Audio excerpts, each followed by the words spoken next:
But the problem is, and for some of you, this is maybe some of the tension that you're feeling, and I'm just kind of giving a picture to some of the tension that you're feeling, is that when we hand over our box of hopes, dreams, and desires to the other person, it doesn't feel like hopes, dreams, and desires to them, does it? To them. It feels like expectations. To them, it feels like responsibility.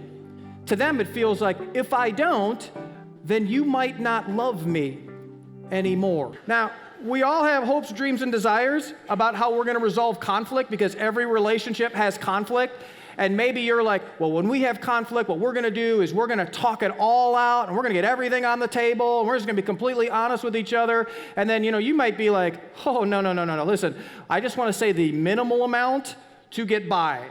Now, others even be like, hey, when we argue and fight, listen, it's okay to yell and scream and call each other names, because we grew up in a house like that, and when it was all done, no one took it personal, and we just kind of moved on. But you might be like, no, we're not going to do that. We're not going to yell and scream, because that's insensitive, and that's when people get hurt. That's not how we're going to do things. Now, some of you guys are thinking, conflict resolution? I thought that's what sex was for. But that goes into the box. Now, this last one, I don't really have a prop for this one, but this is more like, how are we going to treat each other?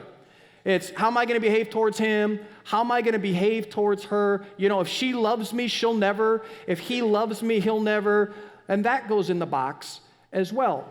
Now, at some point in the relationship, and this is different for every relationship. We don't know exactly when this is. Maybe it's when you were dating for a period of time. Maybe it's after you got engaged. Maybe it's after you got married sometime, that we get to a point and we basically say, here, go make my dreams come true. Because this is what I'd hoped it would be. And this is what I always thought it would be. And the reason why I asked you out, and the reason why I said yes when you asked me out, the reason why I asked you to marry me, the reason I said yes when you asked me to marry me, because in my mind, this is what my future looks like. Now, I need you to make that come true for me. But the problem is, and for some of you, this is maybe some of the tension that you're feeling, and I'm just kind of giving a picture to some of the tension that you're feeling, is that when we hand over our box of hopes, dreams, and desires to the other person, it doesn't feel like hopes, dreams, and desires to them, does it? To them. It feels like expectations. To them, it feels like responsibility. To them, it feels like, if I don't, then you might not love me anymore. Now, expectations. We all know what expectations are. Expectations are just simply this: a strong belief that something will happen. Not today, but someday in the future. It's like, well, we're not there yet, but we'll get there, won't we, honey? Hey, honey, we're working on it. We're working on it. I can change him. I can change her. She'll get there. He'll get there someday. But the problem is anytime we try to avoid something or recreate something from our past, it transforms our hopes, dreams, and desires into expectations. And suddenly, it's a burden on someone else. And what creates even more tension, even in the best relationships, is we don't just give our box to the other person. Oh no, we swap boxes. We say, here's my box, and they say, here is mine. And I tell you, when our hopes, dreams, and desires, once we swap them, eventually here's what happens. Our hopes, dreams, and desires, they collide with one another. Now, when these collide with one another, we respond one of 5 ways. Now, this fourth one is by far the most common response. And this is we compromise. We compromise. Now, for many of us, we think this is kind of the goal. What do happy couples know? Well, we compromise. But the problem with the compromise relationship and the compromise marriage is this. It's, I do my part, you do your part. And I'm going to watch you to make sure you do your part, and I know you're going to watch me to do my part. This is why in a compromise relationship and in a compromise marriage, there's always scorekeeping. A couple years ago, a good friend of mine called me, and he said, hey, do you want to go to the Brewer game?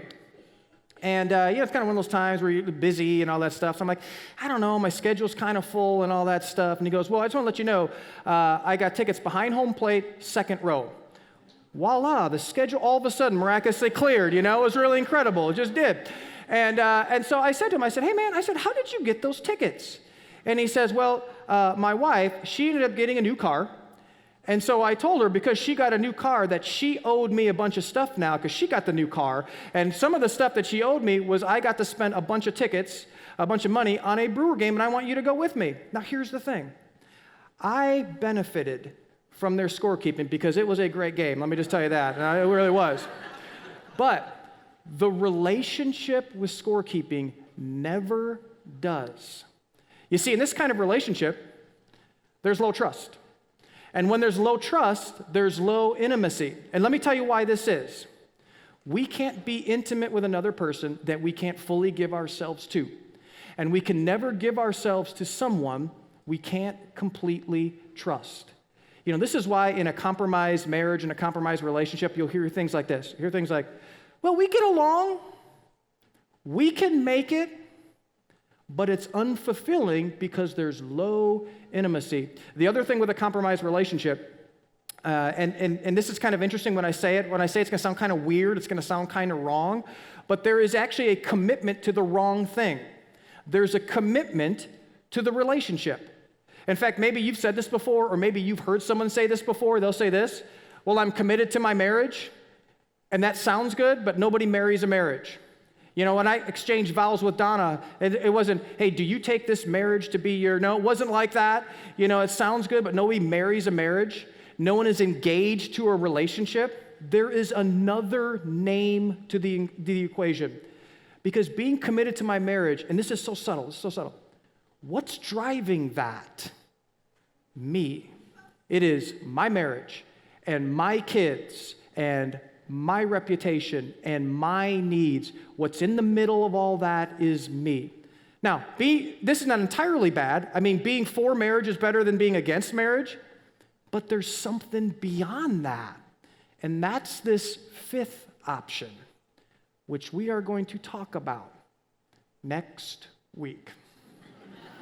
Now, for the next few minutes, I want to try to frame this problem in a way that'll help us understand where we're heading over the next couple of weeks. And here's how I want to frame it. I'm going to frame it this way. Expectations create a debt-debtor relationship. You see, when I take my box of hopes, dreams, and desires, and I hand it over to another person, at that moment, just like that, I live under the assumption that now you owe me.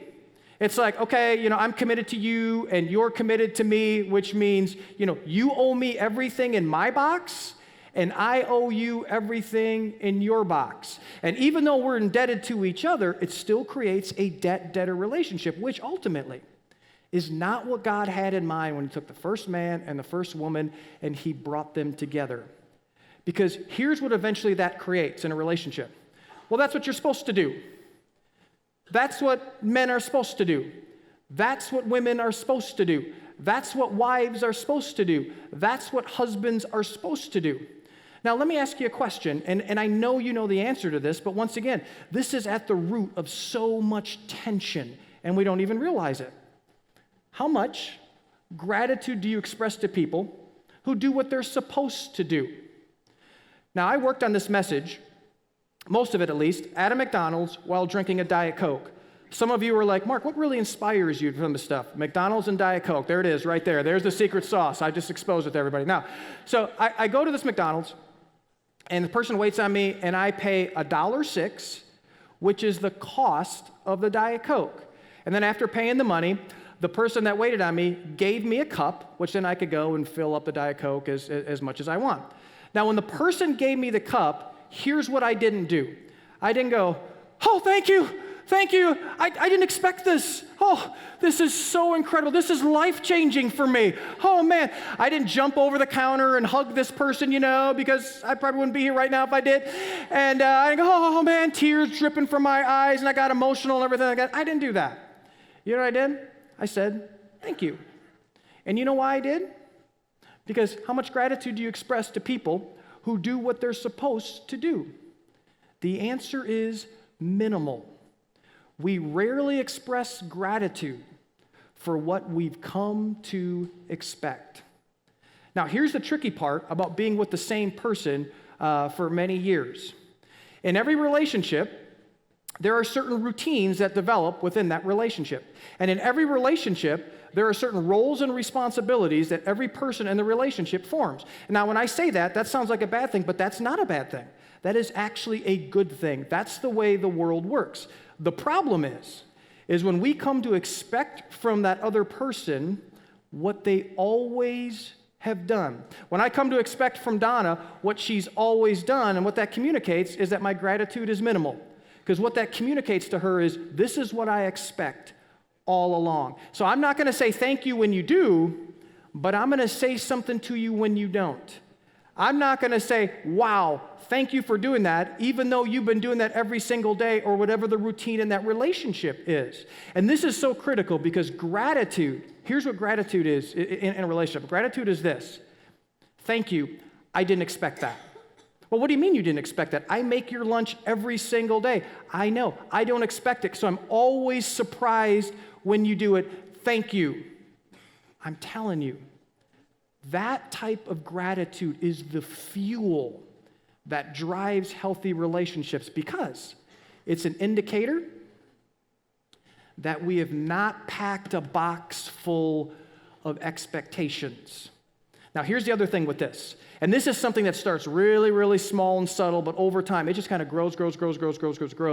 And it's this. The debt-debtor relationship eliminates the possibility of unconditional love. Because if you owe me, you can't love me. If I owe Donna flowers, my wife Donna flowers, and it's Valentine's Day, and she's thinking, okay, he's going to bring me flowers, and then I'm like, oh man, I better get her flowers. And so I bring her flowers. Here's what happens. I get back up to even with her. And then she's like, okay, great. And then I'm like, I made it again. If I owe her a gift for her birthday, or she expects me to have a gift for her birthday, it's her birthday, and then I bring her a gift, it like brings me up to zero. We're even now. And she's like, okay, great. And I'm like, I made it again. You see, if I owe you, I can't love you because love requires margin, and love requires space, and love requires freedom. That's why love doesn't thrive in an environment of expectation, because expectations actually remove the margin necessary for love to be expressed and love to be appreciated. And when it happens, we don't even know it's happening. You know why? Because that's what they're supposed to do. That's what I expected her to do.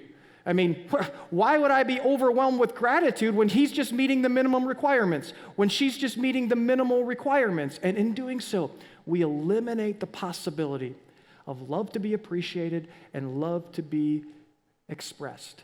You see, this is why a box full of expectations always undermines intimacy, because it puts a pressure that we live with every single day.